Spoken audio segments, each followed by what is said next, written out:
This video shows the printing process for 4 different prints. It took about 3 weeks to print all of them. There were 5 colors in each, and they utilize the system of a reduction print. The process actually starts in your sketchbook where you will be doing the drawing. What you'll be able to do is make a photocopy of that drawing that can be transferred onto the linoleum block. You can see there that it's actually in reverse. That means that the final print will actually come out the way that you designed it. There are various tools that you can use, different types of linoleum cutting tools. You'll probably find your favorite, but they all work essentially the same. I tend to suggest designing for the final color that you want printed. Here you'll see that there are already lines incised into this linoleum block.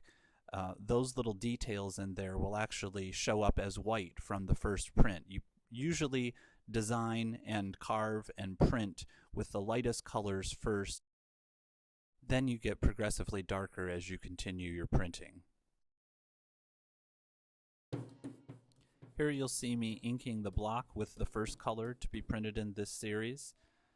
I use the brayer with a very thin coat that I do multiple coats on. It's not showing all of those because I've condensed it down here, but ink it up very well and very evenly over the whole block, then place the block on the press.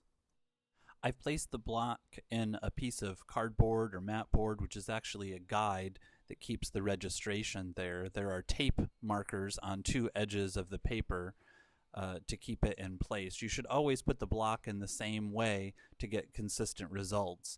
I put a piece of newsprint over the top of the piece of paper. That keeps it protected, the blanket's protected from getting any stray ink onto it. Those blankets are very expensive and we try to keep them as clean as we can. Once you take the piece out, you are going to keep it out to dry for a day or 2 because it takes that long and you don't want the ink that's on that print to offset onto the block with the next printing. The second 2 prints are actually going to be printed in blues, a monochromatic scheme. That's actually referred to as chiaroscuro. It was originally done with woodcuts way back in the 1500s, 1600s. And so it progressively gets darker again. As you can see, we start with a light blue and it will get darker as I print more on top of that. With the second carving and in later stages, what you're always doing is carving away the area that will reveal the last color, the previous color that you printed. So here I'm carving away on the block the areas that I want to remain yellow because that was the first color that I printed. And then I'm printing it up, inking it with the red here. So that red will cover up everything on the actual print except the yellow and the white, the areas that have been carved before. Now, you have to realize that you're only ever going to be able to make a very specific and limited amount of these prints because the first cutting that you did and then printed from that block, the block then gets cut away the next time. So you can't ever go back to the first color that you did. It just doesn't exist anymore. So you can only make as many possible as you started out with in the first printing. You probably won't even get that full amount because there are bound to be mistakes here and there, so it is a very limited kind of process. You can see while I'm carving here that I'm looking at my photo reference. You have to remember that the image on the block is reversed to whatever the light source is that's on your photograph, so it's going to print opposite, and it's going to be opposite on the block, and you have to be aware of that. The chiaroscuro style that I'm using here allows me to deal more with the concept of value than having to consider so much of the complex color interactions that you might see in the other prints. Particularly when you are using those different colors, I suggest using tracing paper, several layers of tracing paper to plan out the colors, and maybe using colored pencil to see in between each of the colors. You can flip back and forth and see how they're interacting and what needs to be cut away and what has to be left there between the different layers. In the sheep prints, I mostly wanted the red to be reserved for just the flat background area. So all of the background is being cut away to reveal that color after I've printed it. So you can see I'm getting rid of all this red here. I did carve out some detailed areas in the sheep too, so that that red would show up in the final image, kind of making it a more cohesive composition by doing that.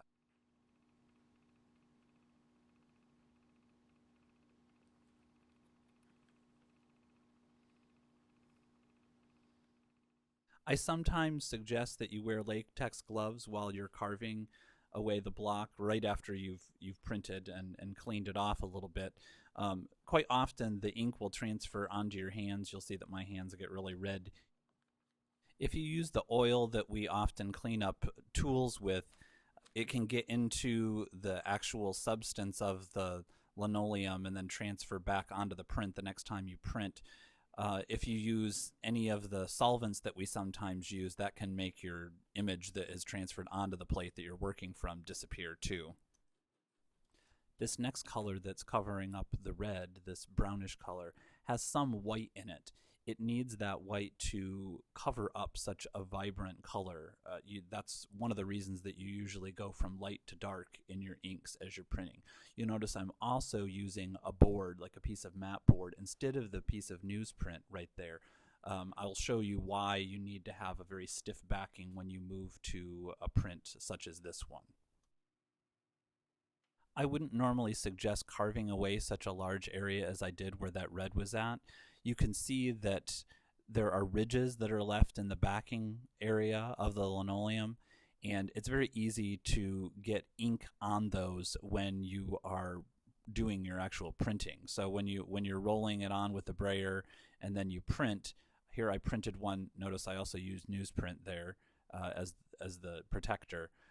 All of those little lines end up showing on the print. The other thing that is showing up that you can barely see is that there are wrinkles in the paper. That's why we use something hard to go on top of that, because it will help the paper to not go all the way to the furthest recesses of the plate, keeping the ink off of it, but also keeping it from wrinkling. There I just ran the brayer with ink on it over onto a piece of paper, a backing piece of paper. Those accidents happen all the time. That's why I always suggest putting a piece of newsprint down when you're inking, and also, like again here, we're putting it down over the back of the sheet as we're running it through the press. Printmaking can be very dirty, but we try to keep things as clean as we can, because it may mess up future projects or other people's projects if you don't keep things really clean. While these sheep prints were dealing more with color previously, and the changes in color were creating the composition, now we're moving more into value changes. So we get a darker brown going on top of the brown that was already there. The image is seeming to be a little more fully formed now. However, there will be one more color after this one. What you can't see is all of the time that is spent carving in between each of these stages. So I'm just showing some of the inking and going really quickly through, but there's a lot of time and thought that goes into what color needs to come out at each stage. So here you can see that I've carved down each of the blocks to those essential kind of black areas that were in the original design. It's going to be seemingly black on the final print, but actually when you look at this ink, it's got a slight blue cast to it. That coolness is going to make it separate even more from the red in the background. There you'll see that I overran the brayer again with some ink on it. Always keep one of your tools close by when you're inking and printing like this, because if you get some on some of those little ridges, you can always take it off with your tool like this. And again, this is the reason that we use this mat board or cardboard, because the blankets won't press through that to take any of those stray marks onto the finished print there, and then you can see all the nice color separation on that. We're also finishing off the chiaroscuro ones. Here's the last colors of the blue. The further I get into these prints, you can see that I'm making a darker and darker color. This is the fourth color on here, and then again using bluish black, very similar to what I did on the sheep prints. I pull out this final color for these last two prints. And this is the process of reduction blocks. So you can't ever make any more prints from these except what you end up with right here.